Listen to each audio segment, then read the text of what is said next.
Thanks, Matt, for the introduction. Thank you, everyone, for being here. Thanks, everyone else, who helps organize this conference and help run everything in the front and behind the scenes as well. Thank you, Elizabeth, for that awesome talk. Can relate to a lot of that, and I'm also terrified of my talks. Yeah, I work at Block, formerly known as Square. I help run the Mac continuous integration infrastructure used by a few hundreds of iOS developers there. In this talk, I'll talk a bit about our CI infrastructure. I'll share some funny stories around that. And we'll talk a bit about AWS EC2 Mac as well. But first, how did I get here? It started out for me with Linux a long time ago, trying to basically learn what Linux is coming from like DOS and early Mac. And I'd be basically just fumbling my way around trying to make things work. I learned that usually the first thing you need to do is install a package for something. Eventually, over time, you realize that not all packages, like there may not be a package for what you want.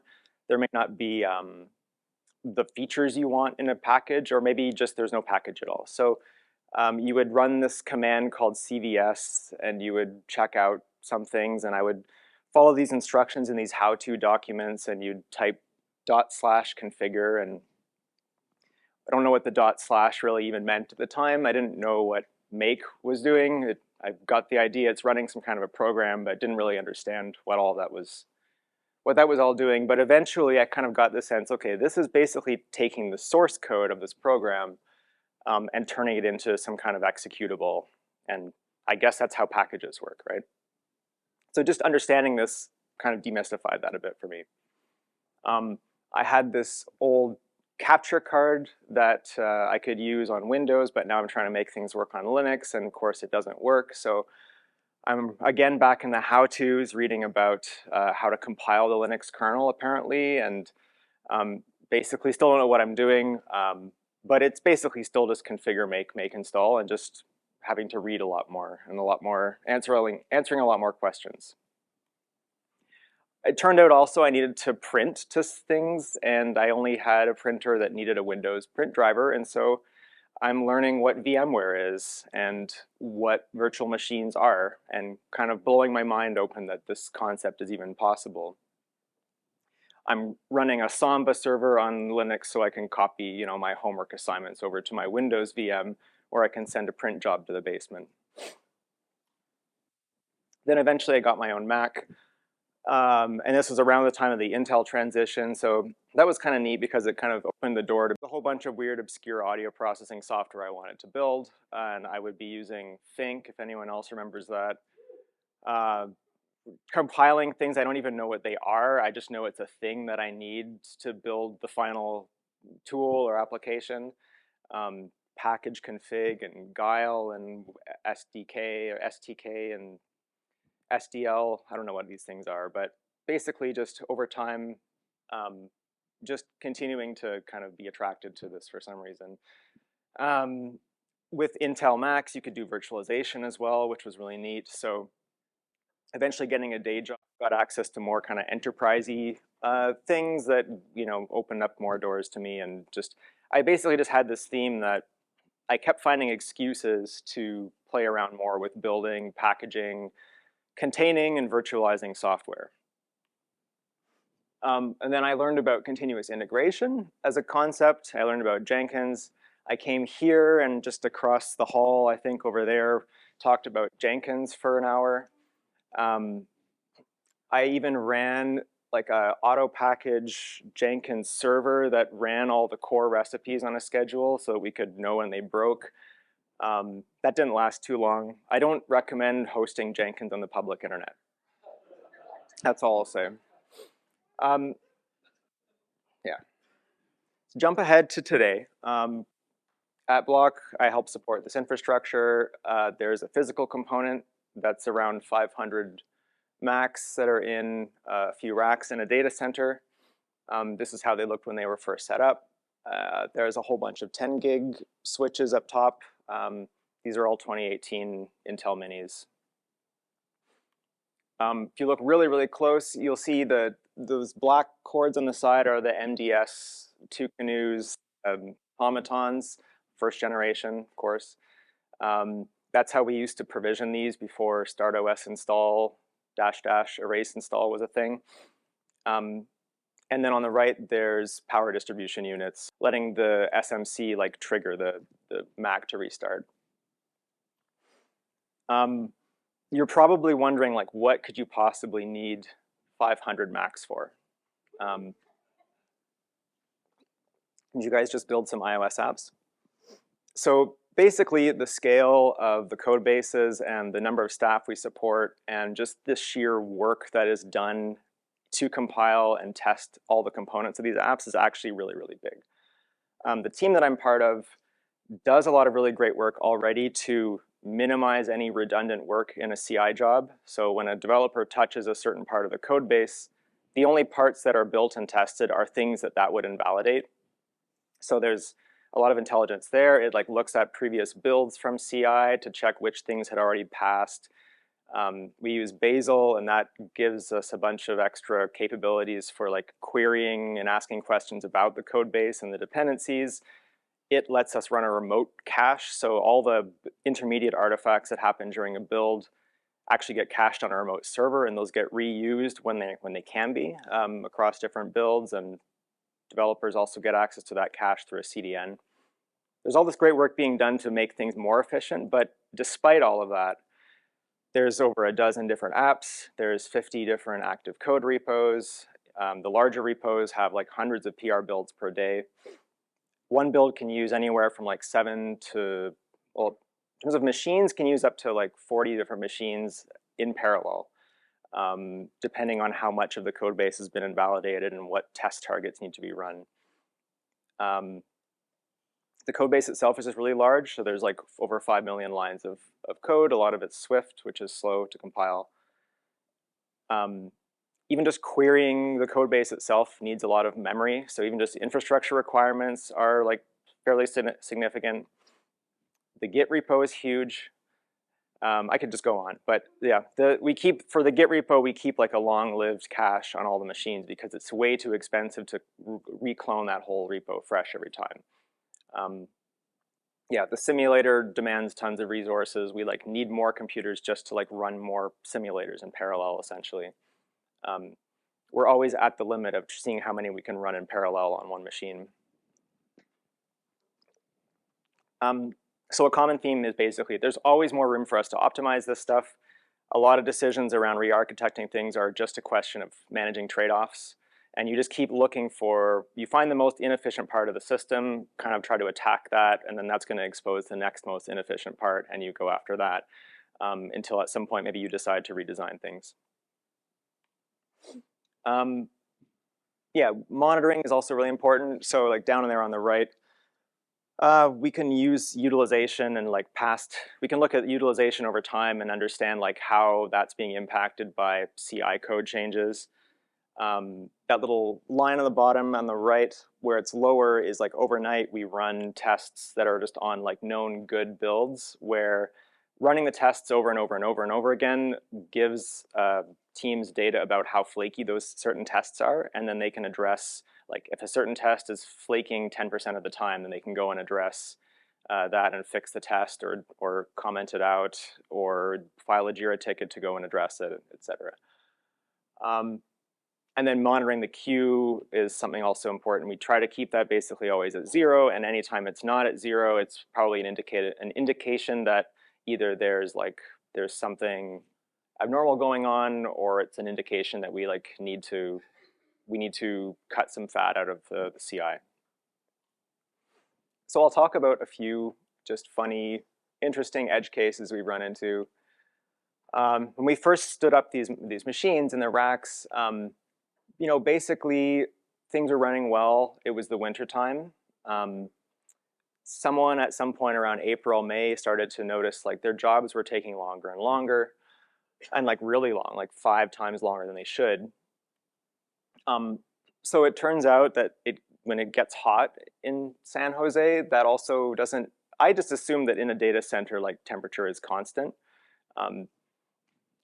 mostly is, but I guess I don't really understand thermals, but when you have a whole ton of Mac minis all pressed up and against each other and they're Intel and they're running builds 24/7, yeah, we realized that this actually is still kind of our problem to have better visibility into this. And so with the monitoring that we were already doing for Prometheus, we could like add additional metrics to it. We could track the CPU temperatures of all the machines, and we could measure when there's throttling happening. So like a little cluster up in the top right, that's actually an example. That is us upgrading our test to use iOS 16 instead of 15. So like instantly way more machines are throttling just from like changing the simulator version. So having visibility into this then let us see like, okay, so when we talk to the data center management folks who are awesome, we could see when they decided to order a bunch of these gigantic fans that we can mount onto the doors. The machines, we can see like, okay, now we can actually see that the thermals are looking better again. And we can see like which parts of the rack are actually the hot parts. Unsurprisingly, it's the ones that are right in the middle. In the middle rack, right in the middle, that's where things get the hottest.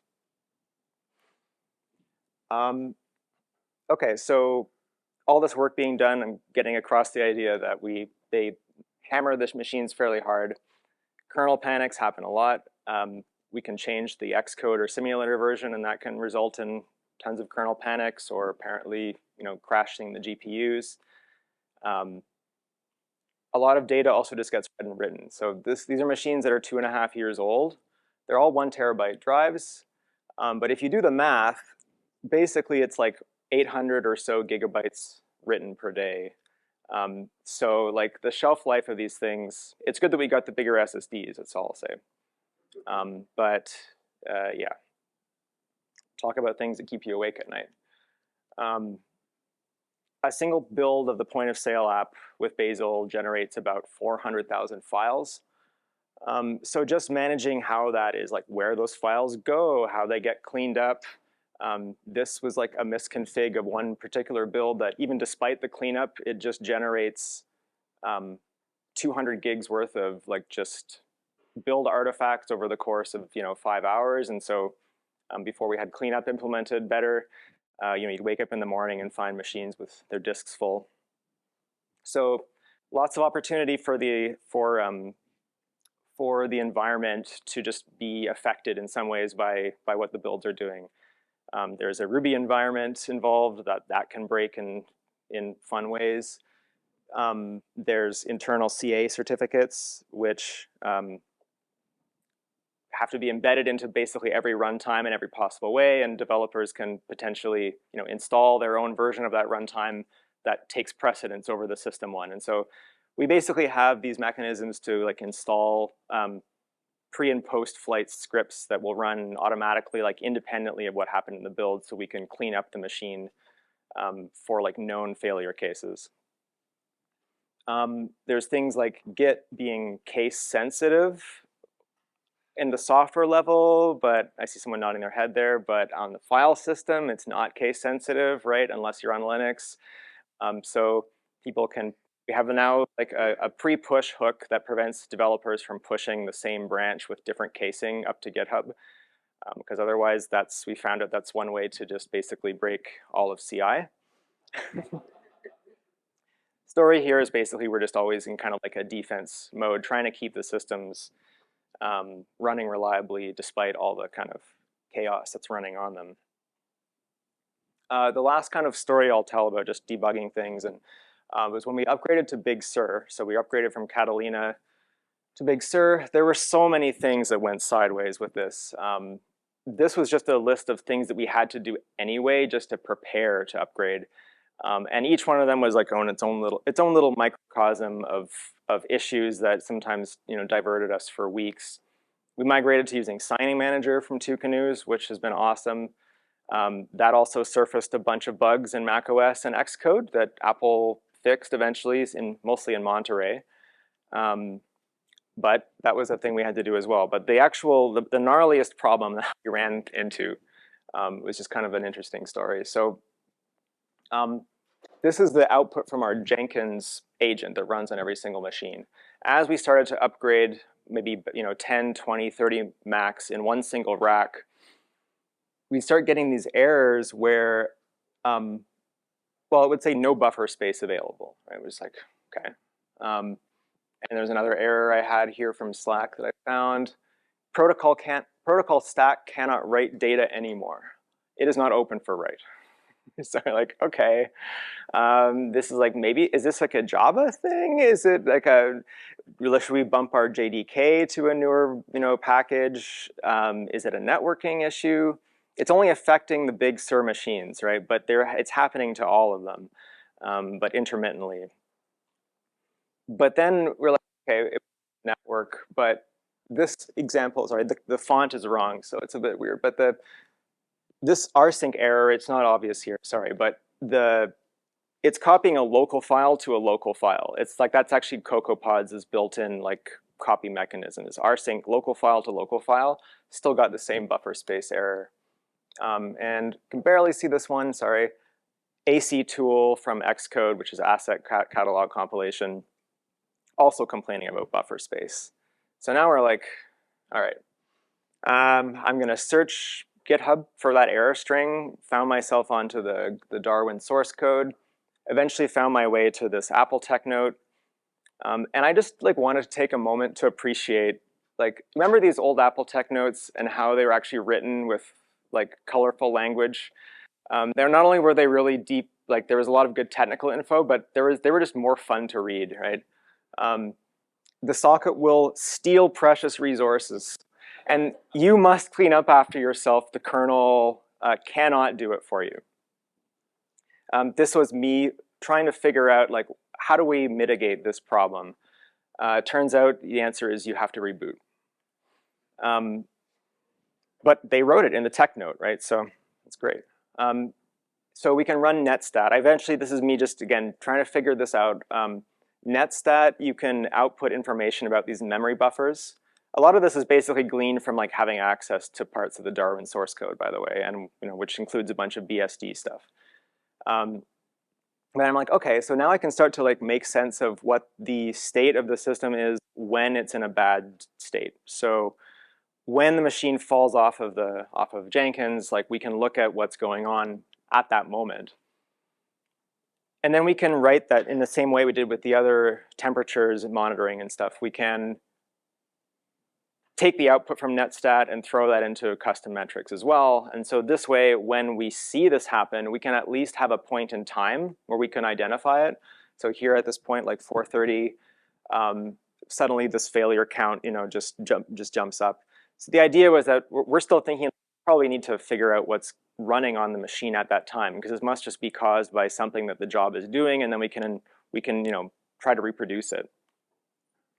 Still in like mitigation mode here, I'm like, okay, let's look at the kernel tunings that are related to this. Let's look at, everyone remembers server perf mode from OS X server. If you want to look at what that actually does, you can find it. It's not that interesting. It wasn't even really helpful here. We're just still looking at ways to increase the buffer sizes that are permitted for these memory buffers, and to like increase the number of clusters that it will support trying to allocate to. This helped a little bit. We also bumped rebooting from every 24 hours to every 8 hours. These things all help, but they were just mitigations. It was not addressing the root cause. So we overlooked networking from like the outside, from a monitoring perspective, or at least I did, because this kind of traffic is not unusual. It's actually very common. So we'd see this throughout our builds all the time because we're pulling Bazel artifacts all day, every day. But the thing that I overlooked, and again, it was very good that we had this monitoring already set up, because what someone else had noticed when he looked closer, he was like, hey, when this happens, there's just like a ton of this traffic, but it's not just, so this is by packets. That's 300,000 packets per second on the same shape. And the particular graph that my colleague Justin had identified was like, it's actually multicast traffic. And I'm not a network engineer, but like to me, 300,000 packets per second multicast traffic, that means that the problem is coming from one computer potentially, but it's affecting all of them. So every single Big Sur machine, like when these packet storms happen, that's the moment that like multiple machines just basically blow up. But now we're feeling like we're kind of on the home stretch here, because it's like, okay, now there's an issue. We can go back and we can take a packet capture. And before very long, right? And like, I'm pretty sure if you see that in a packet capture, you're like, printers. And I had to think for a second, like, why would this be happening? This network is completely enclosed. We're not sharing it with like corp VLAN that's doing office networking stuff. Square point of sale can print to Epson printers, right? Receipt printers. I was in Revolver yesterday and I saw them. They have one set up. So what was happening is that when the integration test is being run, or the unit tests, or other types of tests running in the simulator, they load the Epson SDK, which is closed source, but they do like instantiate the SDK, and in certain cases with like the rhythm of how tests get created, or maybe thousands of small objects that are just getting temporarily created and thrown away as part of testing, they just basically DDoS the network. That later got taken out and refactored so that the SDK is not actually like a dependency of the tests anymore, but at the time it was. And what was interesting is that Catalina had been doing this the whole time. Catalina was just resilient to it for whatever reason. So when we went back in time, we could see these packet storms had already been happening for like a year. We just never noticed. So I'm like, okay, now I just need to block the traffic on this port. This should be easy, right? My colleague Nate gave me some very useful advice. I never used PF before, really. So I'm like, okay, well, this looks like the rule that I need. And Nate was right. I did like most of the afternoon trying to figure out how PF, packet firewall, really works. So I never used it before. But we deployed that. It did the thing. It finally blocked the traffic. We could then finally like upgrade all of our machines to Big Sur. But the moral of the story here, or at least, well, one moral is like have good monitoring. And it was kind of just a weeks of debugging or troubleshooting or reproduction, and then the fix is like one line config change. But it takes all that experience and like experimentation to get there. All right, EC2, AWS. So Mac management, it's kind of like a bit of a geek sport, right? This racks of Mac minis, it's cool and all, but there's a bunch of reasons why we kind of want to get out of the business of running our own machines. Apple Silicon machines need all kinds of different physical infrastructure to like automate them in a reasonable way. At least from like if you're treating it like a server in the way that we are. Infrastructure-wise, internally, it was going to be problematic for us to continue being like often an island in a data center. If we're in AWS, we can integrate much more tightly with the rest of our with other parts of our network and our services. Dealing with the failures, as I mentioned, just sucks. You have to just deal with buying huge batches of hardware and then depreciating those over years. If Apple makes the next M3 Mac Mini a month later, and I've just put in an order for 3 racks of the previous generation, that kind of sucks. It's also just hard to hire for, so like the expertise to know about how to provision these in a reasonable way and how to deal with decommissioning them and data security. This is like pre-T2, so we've got a bunch of SSDs that are just being physically shredded. With T2 and with Apple Silicon, I think e-cycling is actually finally easier than it used to be, but understanding how all that works, not like a common skill set. So what we want is we want access to Block's other internal expertise and infrastructure and security and pipelines and everything that surrounds AWS that we already have in-house. And the selling point here is that a Mac instance running on EC2 gets integrations into all these other things for free. So I can give the instance an IAM role, which can define exactly what resource from what part of the network it's allowed to access to. I don't have to go through a NetEng firewall to just get to anything else in a pretty like an insecure way. I get systems manager, so we have like a better story around SSH access governance. VPC, we can access resources in other networks completely within the organization, use VPC endpoints, all that stuff. Oh yeah, and the big thing with EC2 is AMIs and EBS. So one of the downsides, everyone knows the EC2 Mac instances are expensive. But you can look at it, you can kind of work with the numbers a bit. So the M1, like Apple Silicon Minis, are significant. They're cheaper proportionally, basically, to the cost of the hardware being cheaper than Intel. I am assuming that the M2 Pros that they eventually will announce, those will be probably double the cost again, because it'll be whatever the hardware cost is. For now, the M1 instances are cheaper. And then if your organization is already in deals with AWS, you already have existing like contracts, you can take advantage of other savings plans. And so you can stack these things, get down to the point where you can get about like 55% off of, or 55% of the sticker price. So at that point, the pricing again starts to be more, like comparing it to other vendors starts to get a bit more favorable again. And nothing's ever going to be as cheap as just buying your own machines and racking them, right? So what do you get with that money? So Amazon has published this photo. It's the only public photo I'm aware of. It's on their GitHub. But it shows all the infrastructure that is built up around an EC2 Mac instance. So it's a real Mac. It's not a VM. It's a Mac that they buy from Apple. All the stuff that's wrapped around it is basically hardware, software, secrets, that make it be more like Windows and Linux machines. If we take a closer look, it doesn't really show up too well, but you can see Belk in there, right? So, you've got HDMI, there's a USB-A cable here you can't really see. All the Thunderbolt and USB-C ports are full. They've cropped off the image. I'm pretty sure in that upper right corner there would be some kind of a little servo robotic finger thing, because that's what is actually how you power a machine on and off and get into recovery and all that. So that's what you get. The device, yeah, it's an HDMI display. The Thunderbolt bus, so AWS is the SSD controller that's supported over that bus. The cutest thing ever is that the serial number of the controller is set to the volume ID that you attach to that instance. The Ethernet driver is also a Thunderbolt.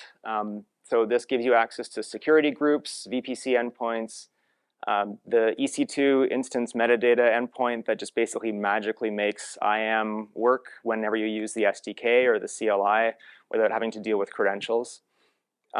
That's all there. Let's spend a bit more time just looking at the storage side of things. So disk utility, we have an internal drive, right? They will put the smallest SSD that Apple will sell them. It's what you get with the Mini. You can't change that. It is there. It's not mounted. So, right, that only means that the boot volume here is actually external, and it's a Thunderbolt device. And it's, yeah. So how, like, what's going on here? So behind the scenes, what actually happens, EC2 starts an instance. That sled that I showed earlier has this NVMe device.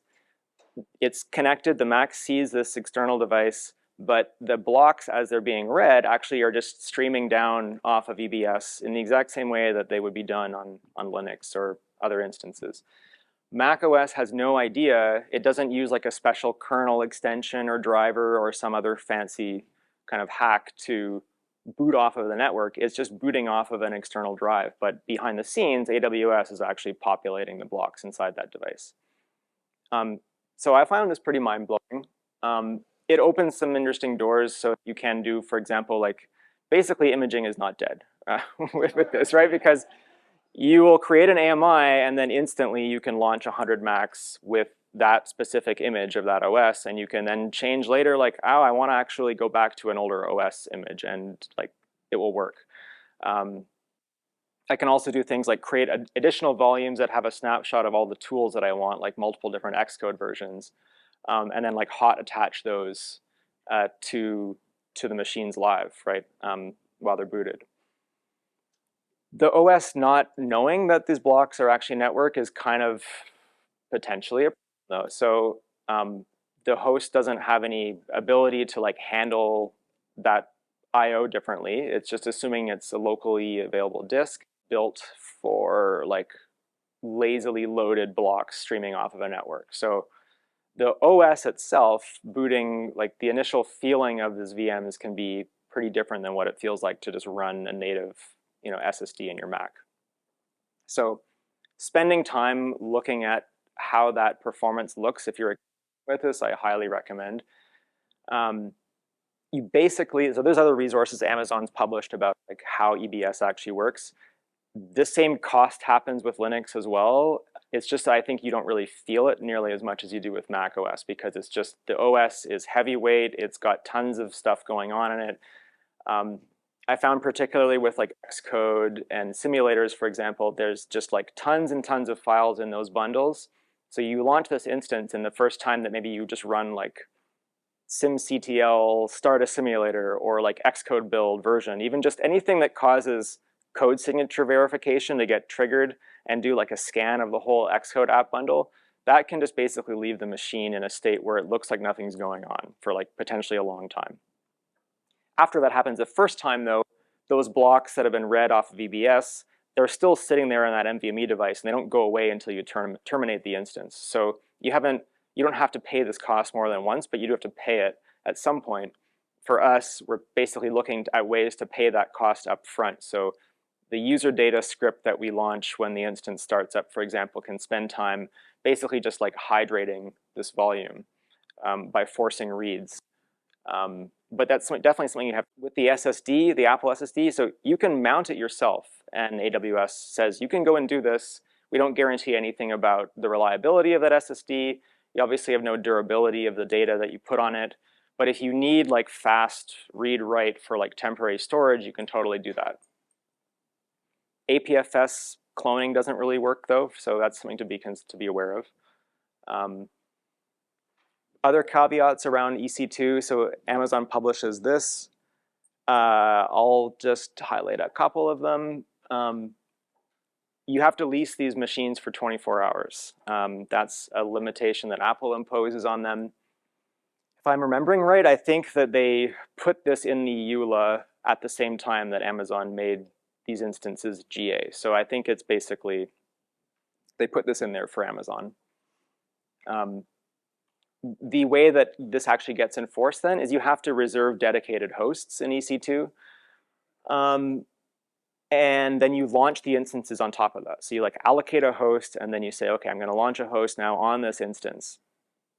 When you're trying to do this at a bigger scale, though, it is like extra management overhead. So you can either write your own thing to manage those allocations and releasing them like, with a Lambda on a cron or something. You can implement the license manager product that they have, which is free, and it can allocate hosts and release them for you automatically. A lot of the like documentation using this to manage the dedicated hosts. One thing to be aware of, if your org does cost attribution based on tags, this thing will not tag the dedicated hosts when it allocates them. And with EC2 Mac, you're paying for the host, not the instance. So the instance is billed at $0. The host is what you're actually, like that's the resource that's actually being billed. So that's a thing to be aware of as well. And the main pain point, I say, it's just besides what I've already talked about, is just the time that it actually takes to launch these instances. Like the cycle time is high. My boxes are out of line there a bit, but it's about 5 minutes, kind of best case. So behind the scenes, what I believe is happening is that in order to make these bootable off of an external SSD, like there is some automation that AWS has that is like, put this thing into recovery, go and like validate that the firmware is okay, validate that the disk has been scrubbed, validate that we can boot off of an external drive. Basically, all that automation has to be done at some point. And there's additional like back-end health checks that then they're doing to make sure that they like get the IP address, and they can connect to it. So that whole process adds more time for you when you're just sitting there waiting to start up the instance. Amazon doesn't so once you release a host, it goes back into like a pending state, or I guess once you terminate the instance, sorry, the host becomes no longer available for you for a while. That's when they're going through this process of basically just basically just forgetting the volume keys on the APFS volume, so they can essentially just wipe it. And they do guarantee you that if you leave data on the SSD, that no other customer will be able to read it. Let's see. So that cost with like the cycle time, you don't pay for that time that a host is sitting there in a pending state. But if you wanted to use another host, you've got to go and allocate another host for another 24 hours. So beyond a certain scale, this just ends up becoming like extra buffer overhead that you'll either like pay for a bit of extra capacity, or you'll cope with having less capacity sometimes if you're like cycling through instances. It's more just like on an individual basis, it gets really annoying, and you'll be like, you want to like iterate on something and destroy an instance, and it's just going to end up costing more money. You can also do root volume replacement on an instance, which means you stop it and like basically reset the AMI to the original one. That speeds up the cycle time a bit. Okay. Oh yeah, and capacity is also a concern. You should talk to the reps you have if you're actually thinking about doing like many of these. They will ask you like, where are you planning to run these? When do you need them? The recommendation is that if you can run in all the availability zones for a region, you should. That's going to basically help ensure, because each AZ is its own data center, that's going to ensure that you have the best chance of like always having capacity at the moment that you want it.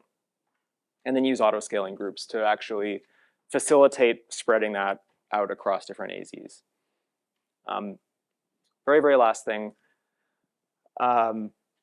So we're using auto-scaling groups right now as basically like a management primitive. So as like a building block where we can say, okay, we want to have 100 machines that are configured this way. Maybe at some point I'll want to phase in support for like a new OS, a new image, or test some kind of like long-running experiment. So it gives us a kind of a modularization to make different configurations that can coexist side by side. And just basically defining by like how many of these do we actually want up at a time, and in what environment, et cetera.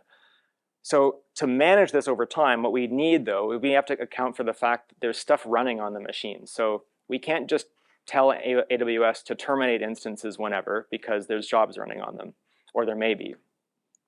So what we do is we implement a lifecycle hook, which is an AWS construct, and you associate this hook with your auto-scaling group. And in this case, what I'm handling is the scale in. So that means you're decreasing the number of instances you're running, or you're deleting the auto-scaling group, something that would result in terminating instances. And what the lifecycle hook does is it gives us a middleware, like an entry point basically, to intercept when that termination is going to happen. And what this actually looks like in terms of like a sequence. So all the orange stuff is just standard AWS things.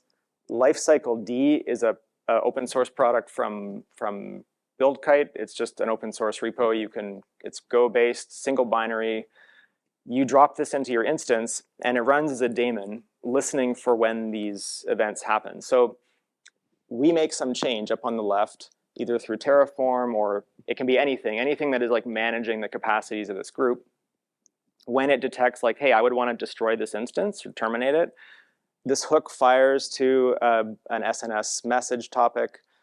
Lifecycle D is just basically watching for those messages, saying like, hey, that termination message, is it for me? If it is, then it calls out to a handler. And the handler is the only thing that we actually implement ourselves. And so that thing at the very end on the right, it's just a script that lifecycle D calls, and that just says, I know how to talk to Jenkins. I know how to ask it to take me offline.